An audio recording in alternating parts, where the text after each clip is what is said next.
Small Business Development Minister Stella Ndabeni-Abrams is set to deliver the keynote address at the International Rail Safety Council. This is all going to happen down in Cape Town.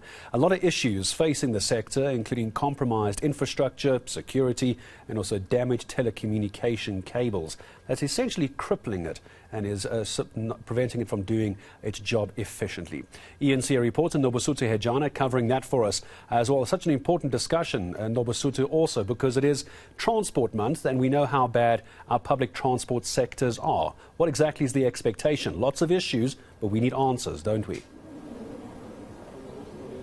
Certainly, and in fact we've got a number of delegates from different countries that are expected to also talk in this particular conference to also share how they managed to recover after the global national pandemic, where we've seen in South Africa that impacted the rail service, especially the Western Cape, where we saw the Central Line completely shutting off due to theft, vandalism, and also people encroaching on Pras's land. And in fact, I'm joined by the DDG of the Rail Passenger Agency, who's going to be talking about, the safety elements that we want to come out from this conference looking at and also implementing. So let's talk about the importance first of this particular conference. Thank you and good morning to our viewers. For us, this Safety Council is very important for South Africa because here in Cape Town we are welcoming the international guests who are playing a role in a number of areas, especially more in terms of rail safety in their various countries. So for us it's very critical because we have, as a country, have a national rail policy, which is the white paper that has been approved by Cabinet. So some of the policy thrust that we are dealing with in there, including the implementation of whether you talk high-speed rail or investment in rail, has a certain element of safety.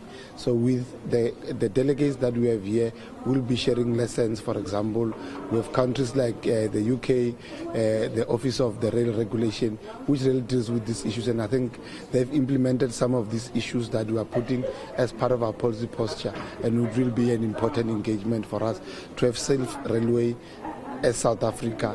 You'll remember, for example, there are a number of technologies that you'll then put in terms of even preventing some of the issues that has happened in the country, including vandalism. How do you then secure your infrastructure from a technology point of view that you reduce the number of copper elements? And some of these countries have done it, and we will be able to learn from them, and they learn from us as a country.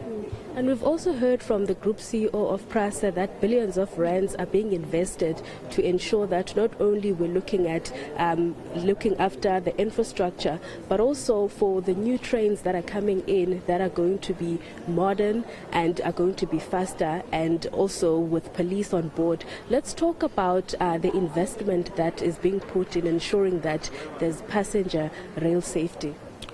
I think key to the issue of investment is that I think as government we have made resources available to make sure that the restoration of passenger rail is very critical. For the first time in a number of years with this rebuild program, PRASA spent almost more than what we have allocated them in terms of they spend around 13 billion rand of the budget, and this year we've allocated them again around 12.6 billion, and is key in dealing with that delivery. So in a short, we can say every PRASA stations, their network is really a construction site.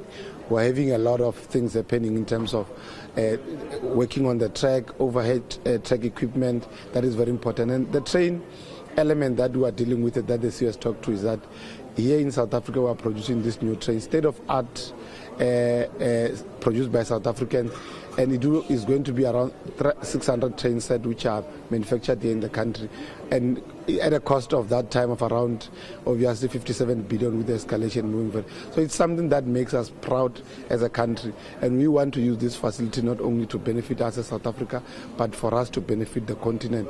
And this is in line with our policy, shift our policy direction in supporting the broader objectives of rail, even in the African continent. You were talking about the white paper, and I'm reminded that from tomorrow until Wednesday, the City of Cape Town is going to start its Transport Summit. They're looking also at presenting about the devolution of powers to take over the railways in the province or in the City of Cape Town. Is it something that the department is also open to? Because there were reservations that for municipalities that are able to look after that, it's something that government can also maybe look into. You know, when I talk about this issue of devolution of rail in South Africa, the City of Cape Town talks as if they've invented this issue of devolution. The issue of devolution is very clear. It's part of our policy framework in the Department of Transport to then say rail, where feasible, it will have to be developed. But how you do it, you don't just want haphazardly start dealing with devolution without having a proper study. Hence in the policy, the pronouncements that we have made is that we are going to develop a devolution strategy which will be able to explain what you then devolve. Because you don't want the system to collapse when you develop. We are not sure where we are today, whether the cities has the necessary capacity, one, to be able to manage that function.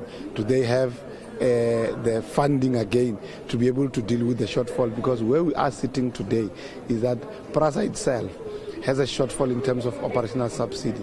PRASA has a shortfall in terms of these security challenges that we're having. So we have started as the Department of Transport, we're on course on the process of development. And all the metros, including the City of Cape Town, have made their inputs in terms of what are the elements that needs to be there. We've already have technical capacity on board. And in the next few months, when we have our first product, we'll engage with everyone to ensure that whatever that comes is responsive. So the city can have a process that is separate from us. But remember, considering the transport, they have a role to play in transport, and they can probably have their summit on how they want to integrate with other mode of transport. And again, beyond even devolving, which is they're talking about PRASA, the policy itself allows them to implement other urban guided transit. So they can decide if they have the funding to put a monorail, which is a small system that can connect. They can invent some of these things that are allowed them by the policy. So devolution really of PRASA, of passenger rail, is not all about this, but there's a lot of elements that really the policy talks to. And I guess national government will lead with all other provinces, and we want to work with the city in bringing their option, but the devolution strategy, which will be led by national, should be the blueprint of how we then implement devolution in the country. Thank you very much. Well, Gareth, that was Mr. Ramukopa Ongwagora Makapai from the PRASA Rail Passenger Agency, talking about, the investments that are going to be talked about or discussed in this particular conference, and also talking about, the devolution of powers, because we do know that from tomorrow until Wednesday, the Transport Summit is starting in the City of Cape Town, where they're actually looking at the devolution of passenger rail agency, as well as integrating the taxi industry. We do know of those issues when it comes to the Santaco's issues, as well as the City of Cape Town, but that particular task team is still underway, despite some political parties holding a protest or a march in the city, demanding from the City of Cape Town to release all impounded vehicles. Yeah, so we've got the issue of the taxis, then we have the issue of the railway line down in the Western Cape as well. And some are saying that, yes, well, that is a transport issue. What we actually are dealing with on that central line is a housing issue as well. So it does have that knockover effect. Nobesuthu Hejana, thank you very much. Indeed, we'll come back to her again a little bit later.